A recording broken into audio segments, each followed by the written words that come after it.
Bismillahirrahmanirrahim. Assalamualaikum warahmatullahi wabarakatuh.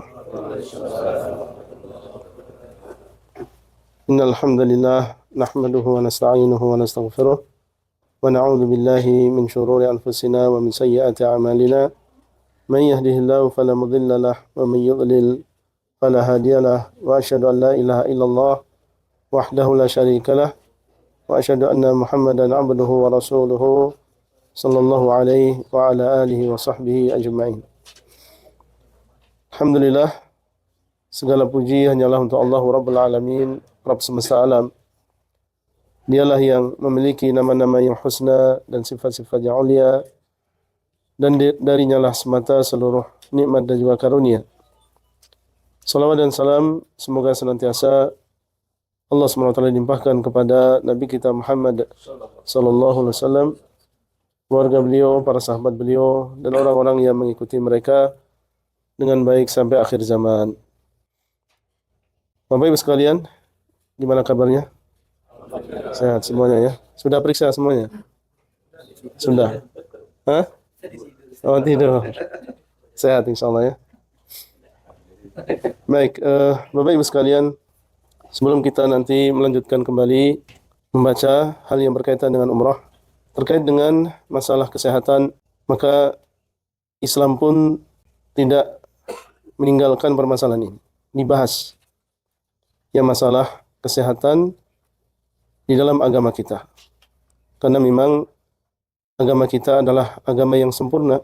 Seluruh perkara yang diperlukan dan dibutuhkan oleh manusia di dalam agamanya, maka dijelaskan dan disampaikan oleh Nabi kita Muhammad SAW. Bapak Ibu sekalian yang dimuliakan oleh Allah, perlu kita sadari bersama bahwa kesehatan ini adalah nikmat yang besar dari Allah Subhanahu wa taala. Dan banyak sebagaimana dikabarkan oleh Nabi SAW, orang yang lalai, orang yang lupa, lengah dengan nikmat besar yang satu ini. Beliau SAW mengatakan, ni'matani maghbunun fihima katsirun minan nas. Dua nikmat, banyak di antara manusia yang lalai di dalam dua nikmat ini. Lalai, tidak bisa memanfaatkan kedua nikmat ini dengan baik. Terlalu lalai, lengah. Beliau mengatakan katsir, banyak manusia, tidak sedikit. Sedikit sekali di antara mereka yang menggunakan dua nikmat ini di dalam keridhaan Allah Subhanahu wa taala. Tentunya ini adalah peringatan bagi kita supaya kita jangan sampai termasuk yang kebanyakan tadi. Dorongan bagi kita supaya kita masuk di dalam orang yang sedikit yang bisa memanfaatkan dua nikmat ini dengan baik. Maka beliau SAW mengatakan as-sihhatu wal faragh. Dua nikmat tersebut adalah yang pertama, disebutkan yang pertama kali oleh beliau, as-sihhah, kesehatan. Kemudian yang kedua adalah waktu luang. Kesehatan, orang yang sehat, badannya tidak ada keluhan di kepalanya, di darahnya, paru-parunya, jantungnya, semuanya sehat, maka insya Allah bisa menjalankan tugasnya sebagai seorang manusia. Tugas utamanya di dunia ini yaitu beribadah dengan semaksimal mungkin. Orang yang sehat badannya, kakinya sehat, tangannya sehat, paru-parunya, jantungnya, darahnya, tidak ada gangguan sama sekali. Maka insya Allah dalam menjalankan ibadah yang merupakan tugas utama kita di sini, wa ma khalaqatul jinna wal insa illa liya'budun, tidaklah aku ciptakan jin dan manusia kecuali untuk beribadah kepadaku, maka dia akan bisa melakukan ibadah-ibadah tersebut dengan maksimal. Salat berjamaahnya lancar, membaca Al-Qur'annya juga kuat, dia duduk, melakukan ibadah haji, jalan dari misalnya dari Arafah ke Muzdalifah, dari Muzdalifah ke Mina, dia bisa melakukan ibadah-ibadah tersebut kalau dia sehat dalam keadaan semaksimal mungkin. Tentunya akan berpengaruh ke dalam mutaba'ah. Karena orang yang sehat, dia bisa melakukan ini, melakukan itu. Apa yang dilakukan oleh Nabi SAW, dia lakukan. Kapan itu bisa? Ya ketika dia sehat. Orang yang sehat juga lebih khusyuk di dalam dia beribadah. Sehingga di sini kita mengetahui tentang peran kesehatan di dalam ibadah. Seorang bisa sempurna melakukan ibadahnya, berbagai ibadahnya apabila dia dalam keadaan sehat walafiat. Berbeda dengan orang yang sakit. Ya, orang yang sakit sekecil apapun tidak nyaman. Penyakit ini bertingkat-tingkat bahayanya, rasa sakitnya. Rasa sakit yang ringan sekalipun, orang batuk-batuk, tapi kalau batuk-batuknya terus-terusan sakit juga di dada. Ya, malam juga bisa jadi nggak bisa tidur.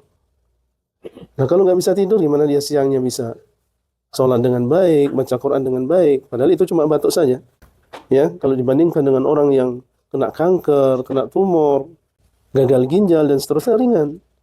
Tapi meskipun ringannya penyakit tersebut, ya tetap tidak nyaman dan mempengaruhi kekhusyukan, mempengaruhi kualitas ibadah kita. Orang yang sehat itu nikmat besar. Kapan seseorang menyadari tentang besarnya nikmat sehat? Ketika dia sudah diuji oleh Allah SWT dengan sakit. Ya Allah, kenapa dulu pas masih sehat saya tidak demikian dan demikian? Oh, nikmatnya kalau seperti si fulan, yang bisa kemana-mana, dia bisa ikut kajian, dia bisa melakukan ini dan itu, karena dalam keadaan sehat. Shadaqa Rasulullah SAW. Benar apa yang diucapkan oleh Nabi kita Muhammad SAW. Banyak manusia yang lalai. Jadi ketika sehat, yang dipikir bukan mumpung sehat saya beribadah, wah kira-kira apa nih? Mau rekreasi kemana nih? Ya, mau main apa nih? Lalai. Masanya justru ketika sehat itu yang dipikir ya, bagaimana saya manfaatkan waktu sehat ini untuk segera melakukan berbagai ibadah. Nabi SAW mengatakan, iqtanim khamsan qabla khamsin. Manfaatkanlah 5 perkara sebelum datang 5 perkara. Di antaranya adalah wamin sihhatika qabla saqamik. Ambil kesempatan ketika engkau masih sehat sebelum engkau sakit. Makanya tadi alhamdulillah sudah diperiksa ya masing-masing tensinya, terus apa lagi tadi? Tinggi badannya enggak tadi ya? Berat badan tadi kurang, Pak. Berat badan enggak ditimbang tadi kayaknya ya. Hah? Sudah 6 hari kayaknya nambah ya. Penting kayaknya itu berat badan tuh. Iya, sebelum kesini berapa, 6 hari berapa. Sehingga bisa direm gitu kan. Nggak terkendali ya. Yang awalnya ingin diet jadi nggak diet di sini. Ada yang kemarin cerita, Ustaz kalau sebelum kesini kemarin, anak malam tuh nggak makan malam. Tapi di sini godaannya besar kayaknya. Baik, yang melihat hasilnya bagus, ya tensinya normal, sehat, nggak ada masalah, alhamdulillah, bersyukur kepada Allah Subhanahu Wa Taala. Karena Allah Subhanahu Wa Taala dialah yang memberikan kesehatan, dialah yang menjaga. Ya, nikmat punya tensi 120. Hanya bersyukur kepada Allah, dan barang siapa yang bersyukur, semoga Allah SWT menjaga. Bagi saudara kita yang mungkin masih ada keluhan di dalam masalah kesehatan, maka tentunya nasihat kita adalah bersabar dan meminta kepada Allah SWT senantiasa kesehatan, karena dialah Allah SWT asy-syafi. Dialah yang mengobati, dialah yang menyembuhkan. Obat yang disediakan sama Pak Pujo tadi setumpuk, itu hanya sebagai wasilah saja. Ya, kalau kita minum, Allah SWT menghendaki sembuh, yang sembuh. Kalau Allah tidak menghendaki sembuh, ya tidak akan sembuh. Karena Allah SWT dialah asy-syafi. Dengan meminta kepada Allah kesembuhan, bertawakal kepada Allah, bukan kepada dokter, bukan kepada obat. Kemudian juga yang tidak kalah penting, apabila antum melihat saudara antum yang sakit, sementara antum tidak diuji oleh Allah SWT dengan musibah tersebut, maka membaca doa yang diajarkan oleh Nabi SAW. Alhamdulillahilladzi afani mimma batalahu bihi wa faddalani ala katsirin mimman khalaqa tafdila. Alhamdulillahilladzi afani. Segala puji bagi Allah yang telah memberikan keselamatan kepadaku. Mimma batalahu bihi, dari apa yang menimpanya, dari ujian yang menimpa saudara kita tersebut. Wa faddalani ala katsirin mimman khalaqa tafdila, dan Allah Subhanahu wa taala telah memuliakan aku, mengutamakan aku dari kebanyakan makhluk-makhluknya. Penting ini dibaca oleh kita ketika melihat musibah yang menimpa saudara kita. Karena disebutkan dalam hadis, barang siapa yang membaca doa ini, Allah Subhanahu wa taala akan menjaga dia dari musibah tadi. Akan menjaga dia dari musibah tadi. Sehingga diharapkan seorang terus terjaga kesehatannya. Bahkan musibah di sini bukan hanya musibah yang berkaitan dengan dunia saja, termasuk musibah yang berkaitan dengan agama. Seperti misalnya kita melihat orang Syiah misalnya di sini, ya orang yang tersesat melakukan bid'ah, musibah. Bahkan musibah ini musibah lebih besar daripada penyakit yang menimpa fisik seseorang. Maka kita pun berdoa kepada Allah, membaca doa ini supaya kita dilindungi dari kesesatan tersebut. Bapak Ibu sekalian yang dimuliakan oleh Allah Subhanahu wa taala. Kesehatan yang Allah SWT berikan kepada kita ini termasuk yang akan ditanyakan di hari kiamat. Termasuk yang akan ditanyakan di hari kiamat.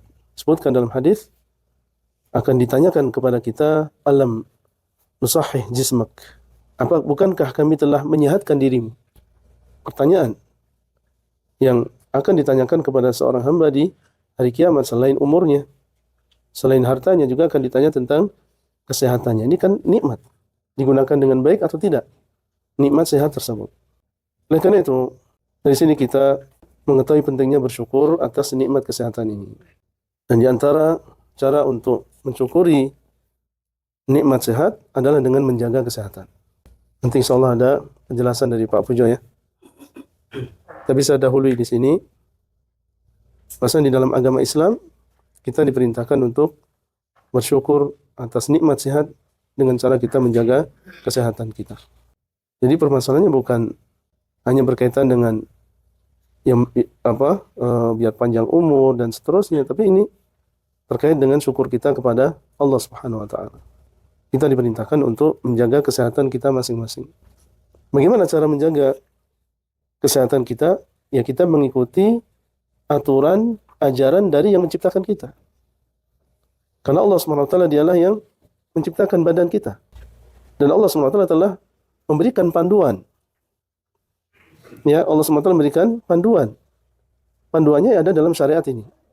Allah turunkan, Allah jelaskan mana makanan yang halal, mana minuman yang halal. Allah jelaskan mana makanan yang haram. Allah berikan kita syariat, ya kapan kita melakukan sholat, disyariatkan kita menuju ke masjid, berjalan, wanita berjilbab. Kalau kita perhatikan dan diteliti di balik dari syariat-syariat tersebut, ternyata di sana banyak hikmahnya, termasuk diantaranya adalah kesehatan. Puasa yang kita lakukan sampai diwajibkan oleh Allah setiap tahun 1 bulan. Selain manfaat-manfaat akhirat, ternyata secara kesehatan itu luar biasa.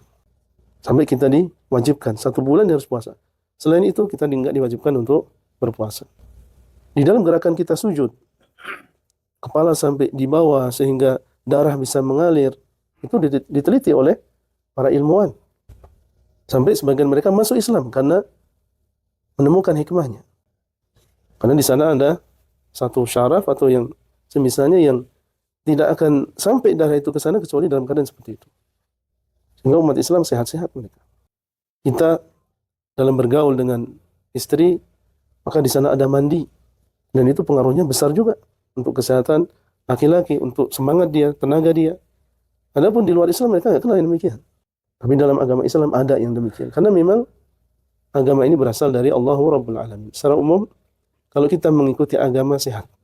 Dan di antara firman Allah Azza wa Jal, wa kulu washrabu wa la tusrifu. Dan makanlah kalian, minumlah kalian, silahkan, tetapi jangan kalian berlebihan. Dan ini kaidah yang paten. Makan, minum silahkan, tapi kalau sudah berlebihan, setiap hari makan kepiting misalnya. Kenapa Puji? Apa akibatnya kalau tiap hari makan kepiting? Nah, kolesterol. Kalau tiap hari jualan kepiting nggak masalah ya. Tapi kalau tiap hari makan kepiting, kantong bolong. Ya, kolesterol. Nah, kalau dikit-dikit nggak masalah. Apa saja kalau berlebihan maka akan membawa mudarat. Gula sedikit nggak masalah, ada kadarnya. Setiap hari berapa bolehnya. Garam juga demikian, setiap hari berapa bolehnya. Itu ada kadarnya. Tapi kalau sudah berlebihan, maka ini akan membawa mudarat bagi seseorang. Itu sudah diajarkan di dalam agama kita. Tentunya hendaknya menjadi perhatian kita semuanya, apalagi kita akan melakukan sebuah ibadah yang agung, ibadah yang merupakan salah satu di antara rukun Islam. Banyak di antara kita ini adalah statusnya adalah haji yang wajib. Barakallahu fikum jamaah sekalian sekedar mengingatkan tentang masalah kesehatan, sehingga apa saja yang kira-kira memudarati kesehatan kita ini kita jauhi. Nanti insya Allah mungkin akan disampaikan kembali oleh Pak Pujo. Barakallahu fikum.